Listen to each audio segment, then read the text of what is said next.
play such a massive role when it comes to doing governance. Because you take a look at governance, you say it's basically how do things get done, but it depends on the organization. Because in some organizations, you have kind of like, well, it's my gut. My gut tells me that this is the right thing to do. That is, to me, the wrong approach. I like the risk management approach. So sometimes it takes a lot of education. Sometimes there are approaches where you have to demonstrate things in multiple ways.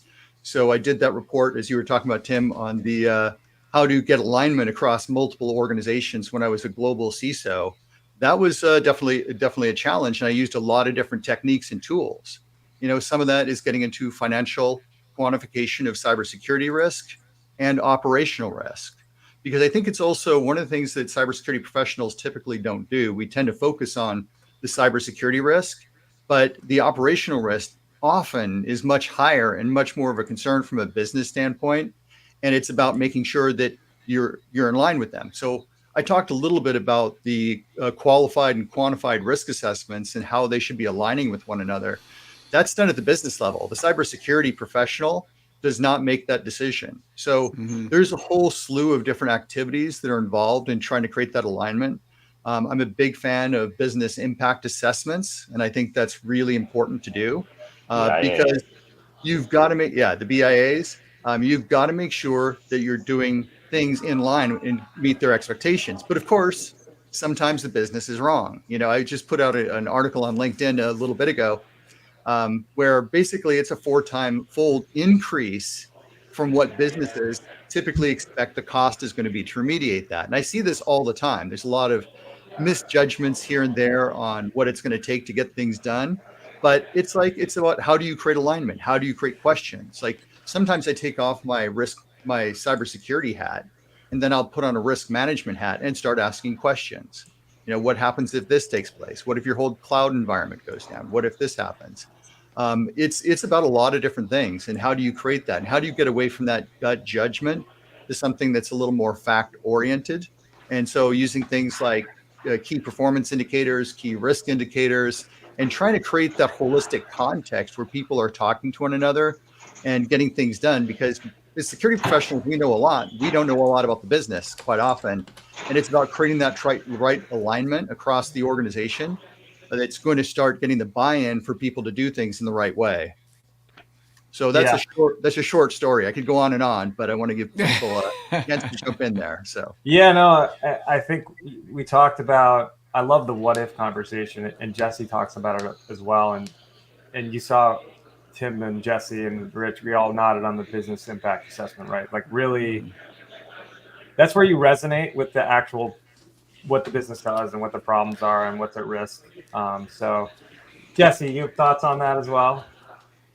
Yeah. So, I pretty much I was in lockstep with everything Matt had to say, right? So I'm not going to rehash that ground, but I do want to talk about something for people that are watching and are still kind of like, well, that all sounds great, but like really what is governance? Like we talked about like as a concept what it is, but what does governance look like, right? So there's all these pieces, all these tactics we're using to achieve governance. And Matt touched on this, right? So for those that don't know, I want to talk about the 3 lines and help people understand that. Like that's the 3 lines of defense model is used in corporate governance a lot of times in corporate cybersecurity, but it's something that can be easily applied and easily understood as you think about these things, right? So you have 3 lines. And it's interesting, we talk about governance in government. They're very similar to the 3 branches of government in America. So you have your line 1, which is your management. They're like the executive branch, right? They're responsible for executing and deciding on risk, like Matt said. Then you have line 2, which is like your policy development and your processes and your procedures. It's like the legislative branches who's creating laws. And then you have line 3, which is independent audit or internal audit. So audit ensures that the decisions we're making and the policies we're setting are actually being done and interpreted properly. So if you think about those 3 lines of defense, and now when you hear someone say, oh, that's a line 3 function, you don't have to feel all scared by that. They're talking about audit, right? So when we talk about what is governance and what does governance look like, you take that model and you lay it across all those different things that we talked about and start aligning those into categories. And that is really the core set of principles that you need to operate underneath to make sure you have a true governance program for your business. And my work is done here. I always wonder what internal auditors do, Jesse. So that helps. I think they fight with everyone. Is that right? Or Pretty much. Yeah. Spot on. Rich, I love how you all sum that up, right? For those of you that have been following me, like this is what we've been preaching here for the last almost 2 years now. And so to hear others like Jesse, Matt, and Rich summarize it, succinctly like that, my work is done here. It's, I'll plug Right of Boom, the cyber call. They just did a big thing on business impact analysis. There's a couple more pieces coming out from our good friend Andrew and Brian Blakely and a couple of other folks. Right of Boom, the cyber call around BIAs, around business impact analysis, around incident response planning. And I'm loving to see that our community and our industry is actually starting to get it, to make strides in it, to understand that it's not going away.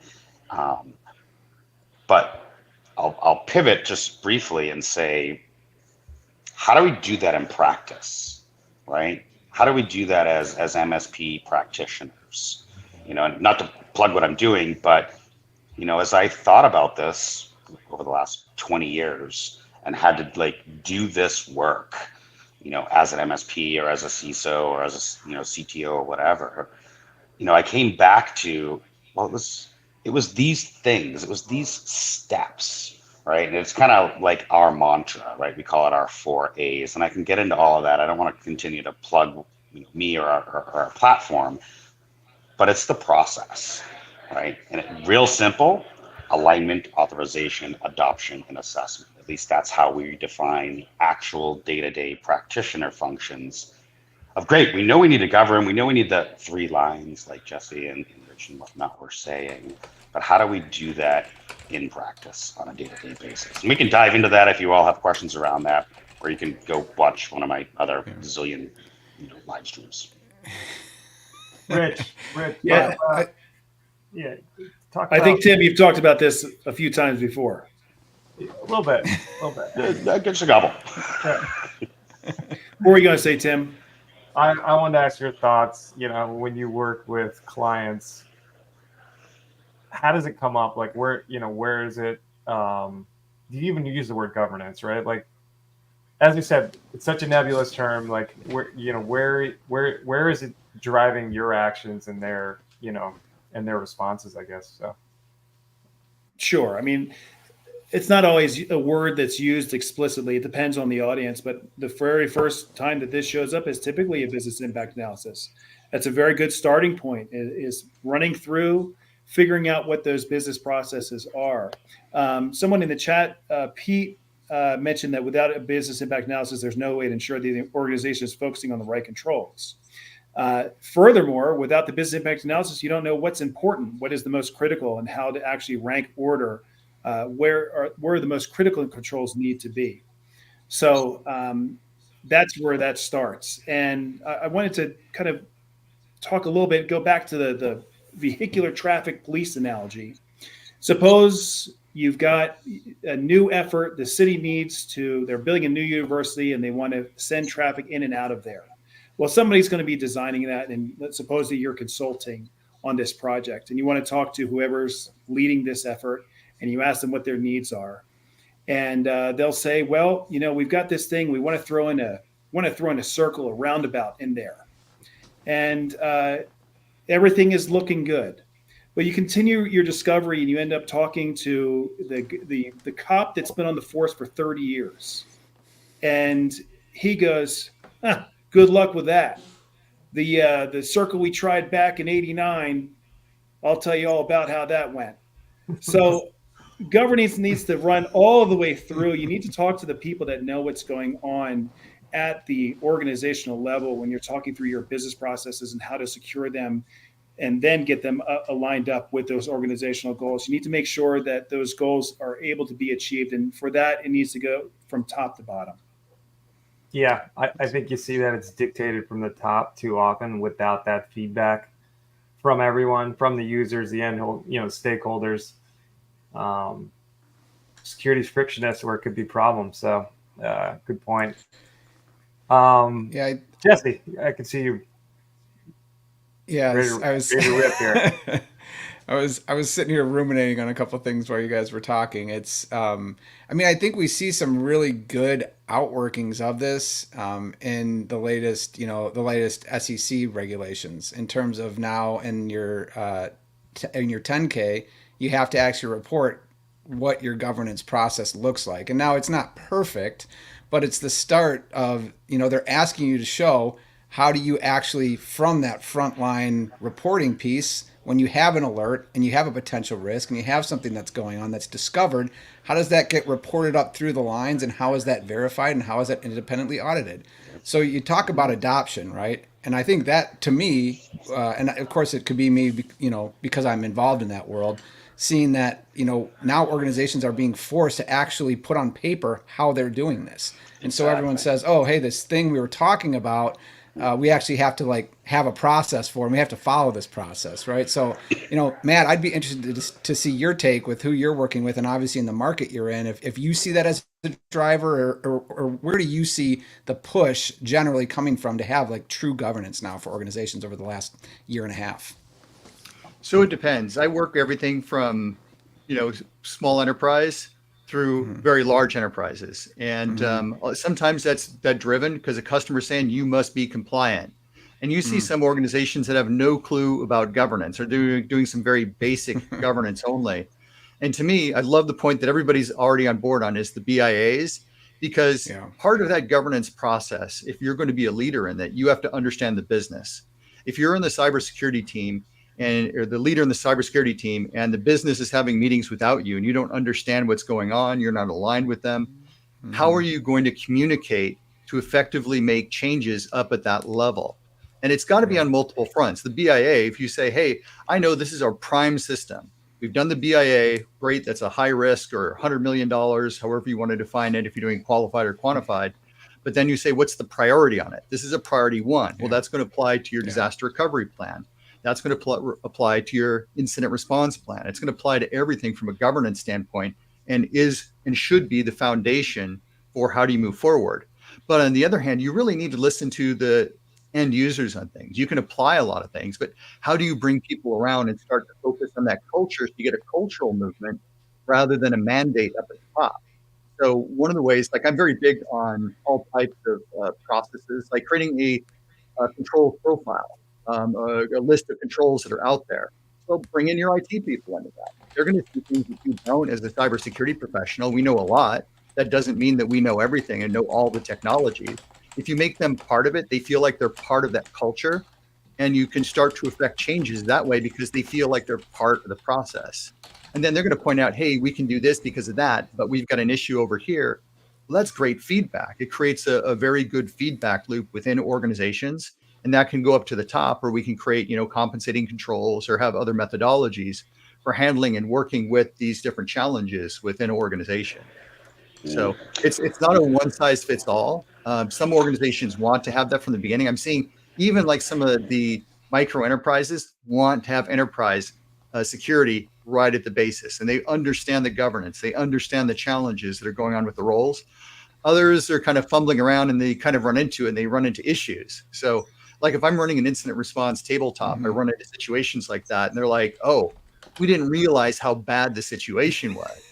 But then they do, because maybe some voices are not heard where other ones are. So you've got to factor in all these things. You got to factor in the communication channels. How are you collecting the information? Do you have anonymous feedback forms? I mean, the list of things goes on, but I'll let some others jump in here. So put it under fire. Tim, go ahead. Yeah. So, and I love what you're saying, right? Bring it back to the MSP, bring it back to those practitioners as an MSP that have thousands of things going on all the time. I don't want to use the word dumb it down, but starting with the BIA, perfect. But where do we go from there, right? And the keyword that I picked up on, Matthew, was alignment, right? That is the first part of our process, right? Is the company aligning to a framework? Is the policies and procedures aligning to a control? Does a thing align to a thing? Right? So you do your business impact analysis. You start to understand the different divisions or the different components within that business, those business orgs. And then you start to bring them all together on some kind of alignment, right? You know, we we talk a lot about like storming, forming, and norming, right? So in that sort of norming stage, right? Getting everybody aligned so people know what the words mean. People have an understanding of a commonality across Vernacular. of a common vernacular of what each business unit is responsible for, what they're trying to accomplish, what they're trying to do. But you need to get all those stakeholders together and aligned to something, right? And so that breaking this down from an MSP perspective, doing a business impact analysis, talking to the different business units, and then getting them all together at the table and aligning them together and building that normalization of what do these things mean, and then moving on to another step going forward. Yeah. So interesting there, Tim. You talked about alignment and you talked about a business impact analysis, but I'm going to pass this on to Jesse because he's got a very, also he's got a lot of steps in terms of starting a program, like a cybersecurity program, right? Kicking one off. Mm-hmm. When you look at CIS, right, like the first thing you're supposed to do is inventory. You're like, whoa, we just mentioned a bunch of other stuff in the last 20 minutes here we're supposed to do. So it seems like the frameworks, maybe there's a little bit of an oversight, but they're not, from a step-by-step prescriptive basis, are not talking about, as you said, kind of like, let's do a business impact analysis. Let's play what if for a little while. Let's talk about how the business is and what their critical assets are and their crown jewels that they're protecting and the privacy data that the law makes them protect, right? But why don't we talk about a little bit, Jesse, like, so framework aside, I think you need to do all those things, and some of them are a little more technical, and maybe NIST is a little more prescriptive on the governance side. But how do we actually do this in reality? Like, how do you kick off a program as a VCSO? Go ahead, run. Yeah. So and I'm gonna talk specifically about governance. Right. There's a bunch of things we could go down several rabbit holes with this, but I think there's two different things. So what Matt has really touched on already is getting all the risk analysis, the business impact analysis, doing all the data gathering and the risk review and what we're really good at to make sure we understand what the risks are to the business. Now that'll include a litany of other things, right? Reading previous reports, understanding what their compliance is. Are they doing a corporate risk register today? I mean, I've gone into clients and I say, okay, they're SEC compliant, and we say, okay, well, we need to start integrating our cybersecurity risk register with your business risk register. And they're like, oh, we don't have one of those. So we have to take a step back and talk about that. But all that aside, I think some of the impactful things you can do to build consensus with leadership teams and get organizations aligned with a true governance journey is what Matt has already mentioned, what everyone's already mentioned, is the business impact analysis, or crown jewels, as I like to call it. And you could say those are two different things, but I'm just going to lump them into one for the time being. And then I think once you have that and you understand that, you should have been gathering that information on the side, and you should understand where some of the risks are. At that point, I think an incident response formal exercise is really good to go through, whether it's a rewrite of the current policy, because I'll guarantee almost every single program I go into doesn't have a fully formed and detailed and properly actionable incident response policy, or creating one. So you're going to create that, and then you're going to walk that through with the leadership team. Here's your responsibility. Here's what you need to do. Here's what you need to do. You're getting them to buy in on the process and start thinking about it. Now you've got that. You've got your crown jewels. You can now design a tabletop exercise using both of those, and don't overwhelm them. Make it simple, but make them think about, as Matt said, you go through a tabletop exercise and they say, oh, you know what? We haven't thought about this, or we haven't thought about that. All of a sudden, you've kind of taken them into their worst day as an organization. And governance becomes very important at that point because they begin to see the need for it, and then you have consensus. So at a high level, that's how I would want to get buy-in from the political or the the personnel side of things to actually start implementing, governance practices in an organization. Jesse, you mentioned the tabletop. Is it happening that early before you implement 18 controls? I think so. I like to call it. Well, it's not really. Tabletops are on a spectrum, right? So Right. I'm not going to give them a bunch of injects, but I'll call it a dry run, right? So I'm going to take an incident response plan and just walk through. Okay, we have ransomware. We've been infected. Now what do we do? Okay, and I'm not going to be like, oh, your CTO just quit. Like I'm not I'm not going to throw injects at them, but I'm going to say like, okay, now the we have to we got to notify. Like, do we have to notify anybody? And I'll kind of lead them to water. Oh yeah, we do have to do this. We do have to do this. Where's the list? Oh, we don't have that. Right? Okay, that's fine. Moving on to the next. Now the public is asking, or there's a reporter asking for commentary. What do we do for that?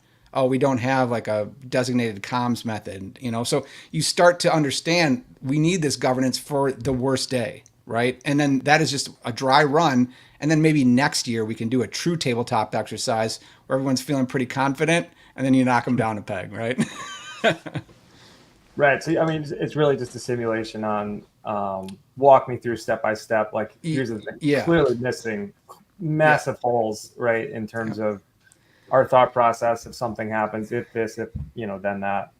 Yep. Rich, So I think yeah, go ahead, Jesse. I was going to say, I think that's a very impactful step you can do that is going to and that gets you visible with the leadership team too. So you're showing a ton of value when you do that as well. So as a provider, right, you need to make sure that you're sticky and your clients see what what you're doing is valuable. This is a great way to do that. Yeah, definitely. Some great comments here, Bob. We went through a tabletop exercise. I think we call that an incident response exercise, but yeah, that was awesome. Tim, what are your thoughts? So, in practical terms, in rolling out, a compliance program, a governance program, there's some, starting with the BIA, great stuff, getting the key stakeholders, aligning on, common vernacular, common things, moving into whether it's an IRP review, incident response review, or, some scenario based tabletops, right? That's going to help uncover, potential gaps, right? It's going to help uncover areas of improvement, right? It's going to help uncover those things that eventually need to be governed. It's going to help uncover those things that need to have policies, procedures, and acceptance, right? So I'm going to pull up this comment here real quick. And this is key. So as an MSP, helping to facilitate that work goes into our next A, which is authorization, right? And what I mean by that is literally what this comment is talking about here is, as an MSP, we're the facilitators of the work. We're helping them uncover that stuff, but it ain't our stuff. It's not our risk. It's not our BIA. It's not my thing. It's your customers, right? And they need to be, as this comment says that I keep pulling back up, they need to decide what they want to do with that risk. They need to decide how they want to authorize things or not, right? And so BIA, doing some tabletops, uncovering some stuff, finding the gaps, and then allowing the customer to make their risk-based decisions and allowing that customer to authorize or not authorize, to change process, to put the right people in the process, to remove the people that shouldn't be part of that process, and take ownership, right? That whole authorization component. So it sounds a little bit of chicken and the egg, right? So you start to at least initiate who's in charge, what are the things I'm trying to accomplish, what are the important assets, crown jewels, what are some of the critical business assets and processes, and then you're kind of quickly running an exercise or a simulation to poke holes in potential problems, right? And then creating policies around the intended behavior, what you want to happen. Rich, do you have things to add here? Like, so talk about how you would initiate this with a client, and at what point are are you following along with the script here in terms of the steps so far? Yeah, thanks, Tim. Well, first of all, Tim just featured another comment by Pete. That is 2 featured comments. So you got to invite him to the show now. Make sure you follow up with that guy. He's the one who owns the IR game and came on the show and nice. did a live incident response exercise with us. Okay, good. Well, I got to meet him now. That was our longest running episode. So this tying back to the tabletop exercise, excellent iterative process. And I think the right approach here is to follow what NIST says to do. And they have a publication called the IR 8286D. And it's using business impact analysis to inform risk. So a business impact analysis is the first risk assessment that is done.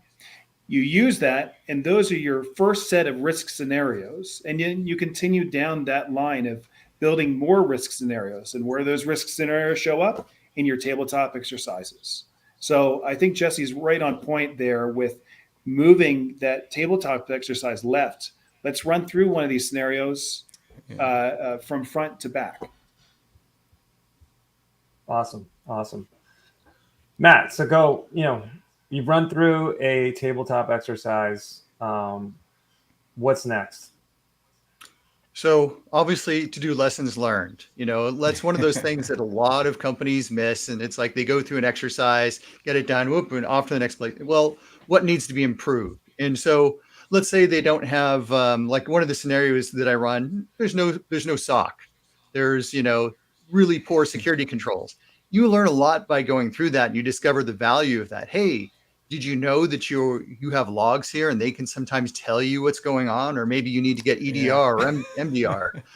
So a lot of these things, you can start to bring out those gaps very early on in the scenario and help them to look at things from a different standpoint.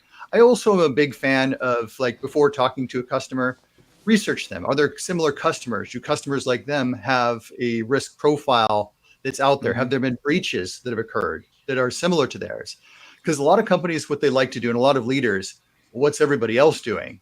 And right or wrong, that's just one of those things. I personally am against those, but I respect that all business leaders like to go through that and see that. To me, it should be about the risk. What really is the risk to your organization? What happens in these worst case scenarios? And I think it depends. Like whenever you step into a new role, though, everybody knows sometimes, especially as a new CISO, you're jumping in. Sometimes you're dealing with a fire hose day one. You don't have time to do a lot of these types of exercises. But also, and I've seen a lot of organizations, and again, I completely disagree with this, but they keep it at the IT level. It's not up at the business level. There's a lot of fear between the business side of the house and the IT and or security side of the house. That bridge is one that really needs to be gapped. You have to have everybody communicating with one another. Because if you have an incident response exercise and it's a bunch of IT people and maybe a security person, you haven't done an incident response exercise. Not everybody's on the same page, and one of the things too, is like, you've got to create that alignment. If you're a business person, you come in here, oh, you all suck, get out of here. I've heard stories like that. They've fired people over, like CISOs over this. I have not been through that, but I know people who have. If you're getting fired because of that, because things aren't 100% perfect, that's a big problem there, because you're creating fear in the organization. So making sure you get that alignment and making sure you're doing things in the right way. Because I can tell you, all the times that I've been through, and somebody from businesses there, sometimes there are problems. And yes, I understand that people get frustrated with that, but they have to be part of the whole equation. Otherwise, you're talking Greek, you're giving them experience that they don't have any say about, don't have any understanding of. You've got to get that report. You've got to dive into it. You've got to listen to what the assessor is saying. All of these things are really critical. Gap assessments are a critical part of it. Some organizations are not big on that. They want to see the pen test. So you've got to really kind of feel out what the culture is and what the problems are prior to doing a lot of these things. And then once you get that alignment, then you can start having better conversations. You can go through that incident response plan, the disaster recovery plan. So there's a whole bunch I could start to tie into it, but you really have to listen first, and then you start to take action, from my perspective. Yeah, I think that's spot on. It's it goes back to you got to sell the client what they want so you can give them what they need. That's the first piece. And then the second thing you mentioned is, again, and I think Rich Got to be said, their idea, right? It's like yes, Inception. You got to get in yeah. there in your brain. well, and that's what tabletops do a lot of the times, right? Like Yeah. I mean, and Matt, Rich, you know this, right? I cannot list the number of times I've had like initiatives queued up, like future, we need to talk about these. And then something happens and like, we should really do third party risk management. I'm like, great idea. We should do that. Yeah. Exactly. But- talking but- themselves into it. It's I much think- easier to sell. It's much easier to sell a cure than a vitamin. Yeah. Yeah. Well, I think the last piece to that is then tabletops again, right? We have to have different, and again, this is depending on the size of the organization, but especially when there is an internal IT group and leadership, those need to be two different tabletops. Because if you go to leadership, you say like, it goes back to the different lines. How do we get how do we process an alert, and do we have the acumen as an internal IT team to run this down? And are we reporting back to, the playbooks to report back to our outsourced SOC if we have it? And how are we declaring an incident? Like, this is all technical tabletop stuff that needs to be discussed. And this is top of mind because I recently ran one of these, right? But the next thing is then there's that demarcation point. We've declared an incident. Now the incident commander and the leadership team have to run through their pieces of the tabletop. And we can make some assumptions and say that the other side of the business, the technical team's reporting this in. What do you do about this? But those are two uniquely different audiences that need to be addressed in different scenarios, I think. So let's part of my job here, bringing it back to the MSP level, right? Kind of dumbing it down for all of us, right? So, we're 40 some odd minutes, 45 minutes into this, right? So for our viewing audience, conducting a business impact analysis, identifying those crown jewels, bringing this through either a tabletop or an IRP or some kind of business conversation to bring up gaps in what you're finding, right? As a few people just said, things that you knew you already needed to deal with may come out of those may come out of those tabletops, right? And then moving into, we've discovered these things, we now have this process built out, we need to then move on to what is the next step? Impact analysis, do some tabletops and uncover some stuff, make sure people are all aligned. What next? Can I go? Yeah. All right. I think I think at that point it's creating a roadmap and a suggested order of execution for the improvements, right? And again, to Matt's point and to Rich's point, that we're not making that decision. Now, I will say that what I also don't like is when I see consultants who are like, well, here's a bunch of things we could do. Like, no, you're the expert. Like, you need to recommend, like, here's based on all the things I know. It's like it's the same thing as like running a good sales meeting in discovery, right? Based on all the things I know about this company so far and the risks that we have and what we've done, here's my suggested order of importance and priority based on all these risks and this data. Here's what I think. And that's what the leadership team wants because you've given them something to poke holes in. So you can't get offended. They're like, well, this shouldn't be number one. This should be number three. You're like, great, let's do both.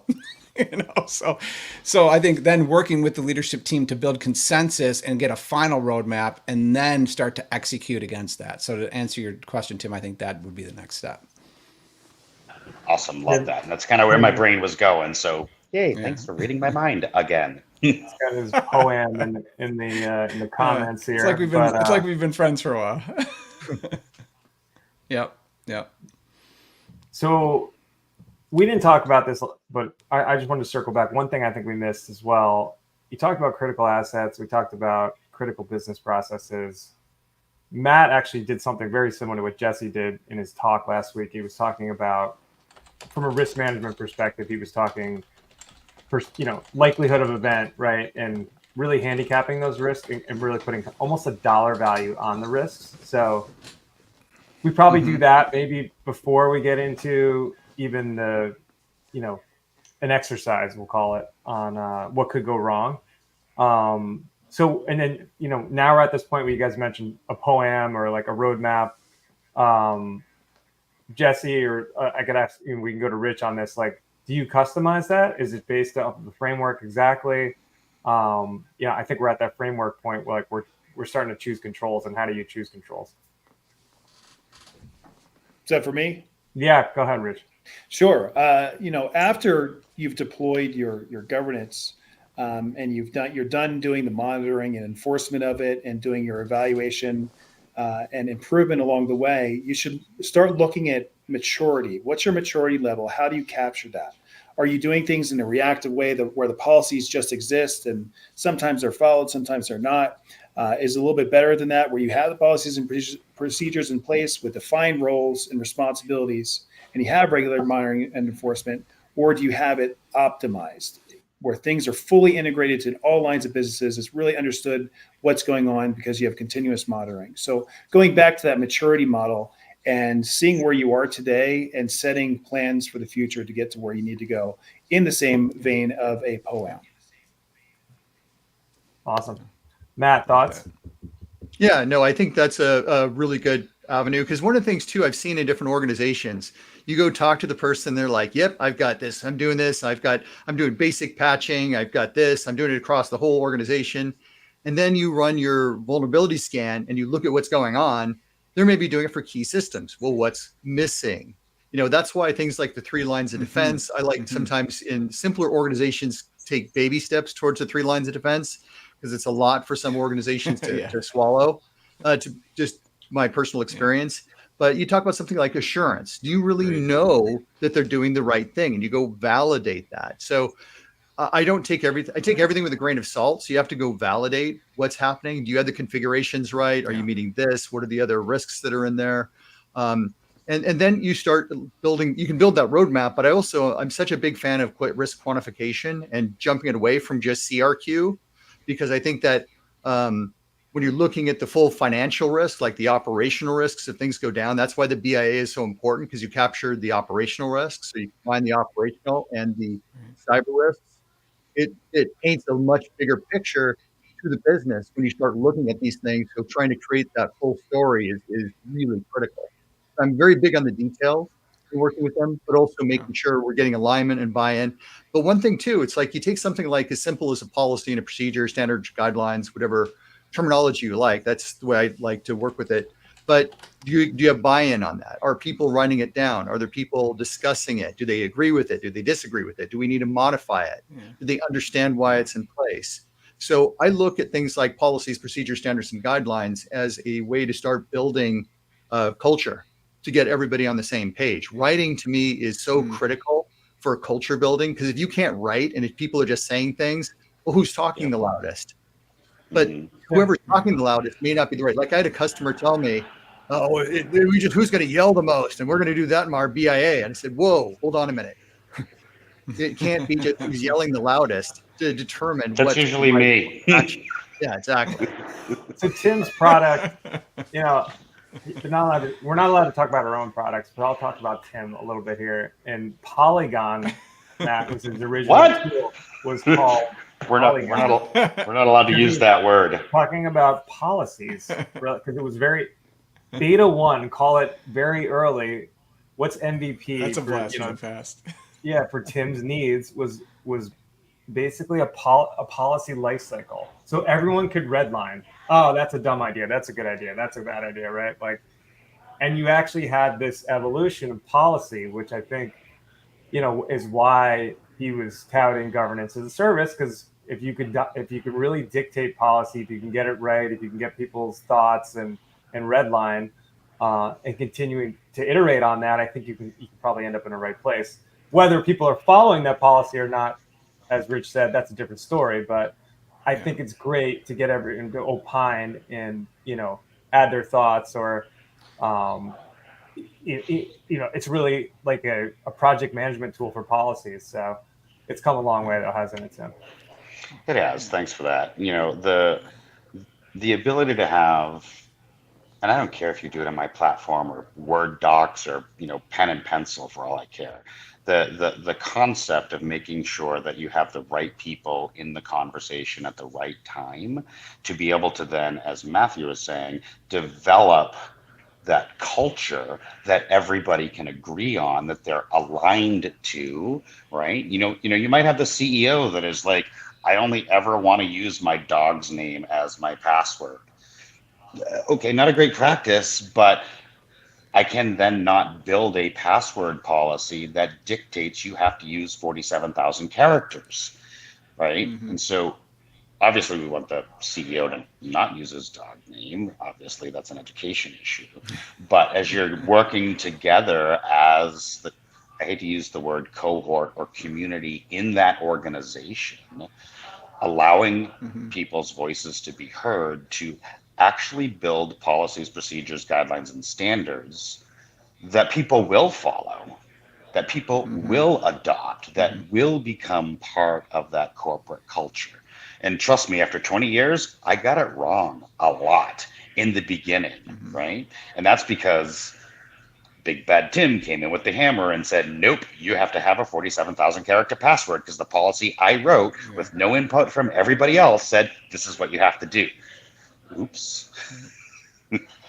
So, bringing that alignment together, having the right key stakeholders, doesn't matter what platform, whatever you do that work in, making sure that it's a collaborative effort up and down the chain, from the guy that writes the check to the person that sits out sweeping the floors. Good stuff. I so think that's dead on. And 8 minutes left. I was gonna go to closeouts here, Jesse, but do you want to kind of meander over in that direction? Yeah, go ahead. So yeah, I'll just interject one small thing. Yeah, I'll interject one small thing here. So, the policy, what Tim just mentioned, and having consensus and talking about, we don't want to put things in our policy that we're not doing, to Matt's, idea of assurance, is a great way for you to build what I call that virtuous sales funnel as an MSP or MSSP, right? So I would always use policy building time as a time to talk about what are we doing and what should we be doing. So I would always say, I don't ever want to put you in a position with this policy where you're immediately out of compliance with it the minute we issue it. So there's these things in this policy that it says that we're doing, and you're not doing 3 of them. So can we take those out? Do we want to take those out, or do we want to actually do them? Oh, by the way, they line up with our roadmap as well, right? Oh, actually, we do want to do these, or we need to do these for some sort of compliance or regulatory purpose. All right, well, now we've cemented that business outcome with the technical, and ta-da, that's governance, right? I'm on mute, obviously, but Jesse, you're literally hitting everything like on the nose. Thank you, sir. All right, so I think that's great, right? I mean, what is governance? We've got a pretty good idea of when it's important, why it's important, and so we've only got a couple minutes here, and I want to end on time on Friday here. So, final thoughts, Rich. Why don't you go first? How many people here have been pulled over for speeding while they were driving with the flow of traffic? Anyone who hasn't raised their hand, I'm skeptical. And governance should empower people to do their job, and it should be applied consistently. We talked about having policies that are not able to be achieved. I think about that like the speed limit. It's not realistic having a speed limit posted where people are driving at a certain speed. It should be adjusted accordingly. There's a law out there in certain states that is keep right except to pass. So it means that left lane should be driven in by the fastest person on the road, and everyone else should get out of his way. I love it when that law is enforced. Empower the traffic to move forward.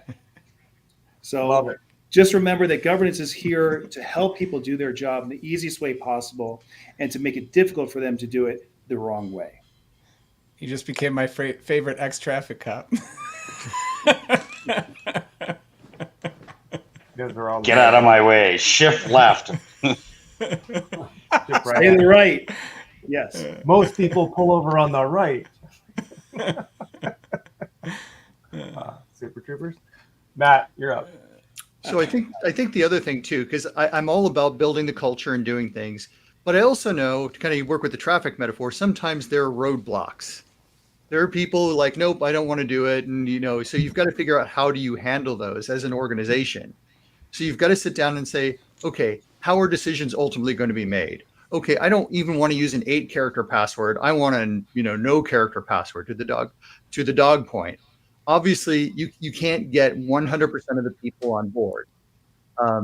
So how do you make these decisions? You bring this up to an enterprise risk management level. So you've got done all the cyber risk stuff, and then you bring it up to an ERM level, and then you have the discussions there. Is at a certain point, you got to say, look, you've got to change your password. And I know that doesn't always work. Somebody's talking about the CEO. I know companies where they have had separate email systems devised just for specific users, and that's a big problem too. So it's how do you make all those decisions as a business owner? How do you make all those decisions as an organization? Sometimes you've got to say, you know what, we've just got to move forward anyway. I know it's not the thing everybody wants to say, because it's not the kumbaya moment, but sometimes you have to make those types of decisions despite some of the roadblocks that are there. Awesome. Jesse, why don't you go?